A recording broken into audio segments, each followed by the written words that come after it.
What's up guys, Piper33 here. Today's video I wanted to go through and give you guys a review of the Herja-D pulse rifle, which is the pulse rifle I picked up from the gunsmith last week. Just to give you guys kind of an idea of how it performs and whether or not really it was worth picking it up, especially even the rank 2 version as opposed to the rank 1. So let's go ahead and go over some of the perks that I've gone and chosen. Now, the sights on this really don't make a difference as far as your stat is concerned, so it kind of depends on your preference. The first SC Hollow sight is a very interesting sight. It looks like this. Personally, I didn't really care for this particular sight. The reticule in the middle, it makes it a little bit harder for me to track each shot that goes out, and being a Hakke weapon, it fires in 4-shot bursts. Just seems a little bit harder to control due to it being a bigger reticule, and just harder to land follow-up shots that come out in the burst. Let's go back in here and have a look at the other one. So the thermal is the one that I've been playing with primarily, due to a couple of things. The reticule on this is a little bit tighter. I feel like there's a little bit more zoom on it. I didn't really take the time to check that out. But being a smaller reticule, it's still very bright, so you can see it in higher combat situations.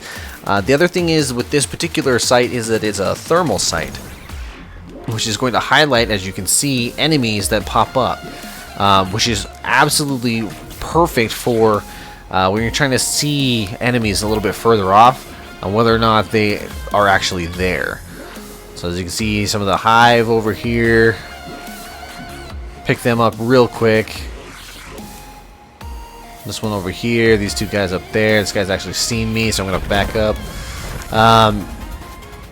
Those are the two sides that this one came with. Moving on down the line, Last Resort. It's going to handle and reload faster when you're the last living player on your fire team. This is super nice when you're playing something like Skirmish or Trials of Osiris. When that comes back, it's going to be allowing you to be a little bit more clutch and get to your teammates to revive a little bit faster. Overall, in general, it's not amazing unless you're, say, in a strike or PvE where you're the last person on your team. You really need to clear out some enemies so you can get to them to revive them, so you don't have to wipe and start the section over. Zen Moment is very nice, as soon as you hit somebody with any of your projectiles from a burst, it's going to become a little bit more accurate with the stability. That's just overall great. The more you hit, the more accurate you are. The more accurate you are, the more you hit, and up and up and up it goes. So Zen Moment, really great perk for this. Now the 3 down here on the end are a single point sling, which is going to allow you to switch weapons faster and move quicker while you're aiming. Speed reload, which is obviously going to reload it a little quicker. And reinforced barrel, where you're going to be getting more range but at a reduced stability. Now, what I have chosen for running around doing PvE things is reinforced barrel. I like it because it has more range on it. The stability goes up regardless of whether or not you actually need it. But the stability is going to be going up with Zen Moment anyway, so you don't have to worry about really your stability. As long as you hit somebody once, you're pretty much golden for the rest of the mag on where your accuracy.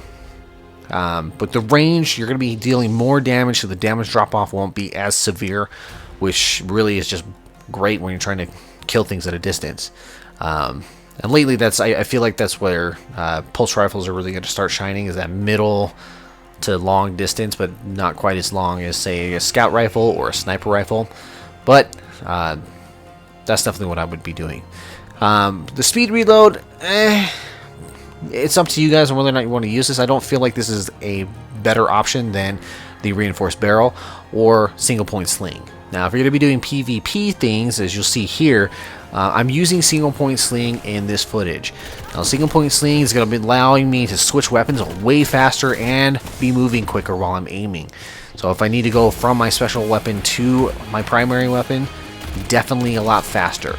Now, special weapon's going to change depending on which level you're at, but I mean, if you're using the Herja-D as your primary, as you can see here, I'm hitting people quite accurately from medium ranges and doing it very quickly as a more aggressive playstyle. And obviously, you do have the option to move down to a reinforced barrel for a little bit more relaxed playstyle.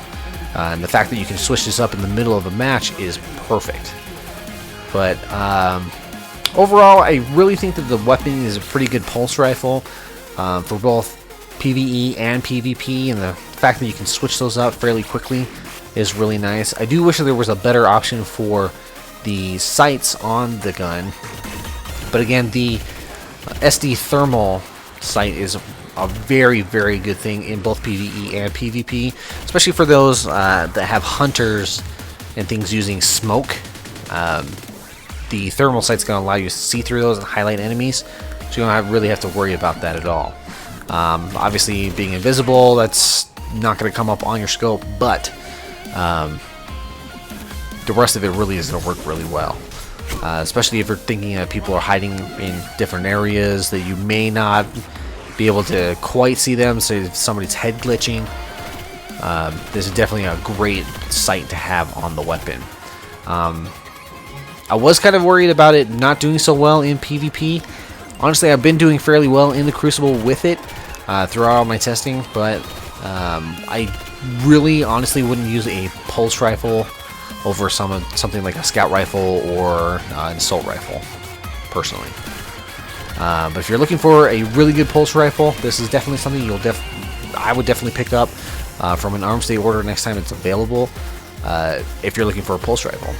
But that is my review for the Herja-D.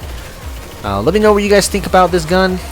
If you guys picked it up for arms day, let me know what you guys have been doing with the gun. Did you just throw it away afterwards? Are you really loving it? Did you take the time to level it up to over 300 or at least into the 290s, so it's something you're using consistently? But yeah, let me know in the comments. We'll see who's got what and who's been loving this gun and who hasn't been loving this gun. I'm kind of middle of the road on it. I would say it's more of a recommendation than to not buy it, for sure. But thank you guys very much for watching. Feel free to leave a comment, a rating, subscribe if you guys haven't. Make sure you guys always pay the piper, and we'll see you in the next one. Alright, so now that we've cleared all this,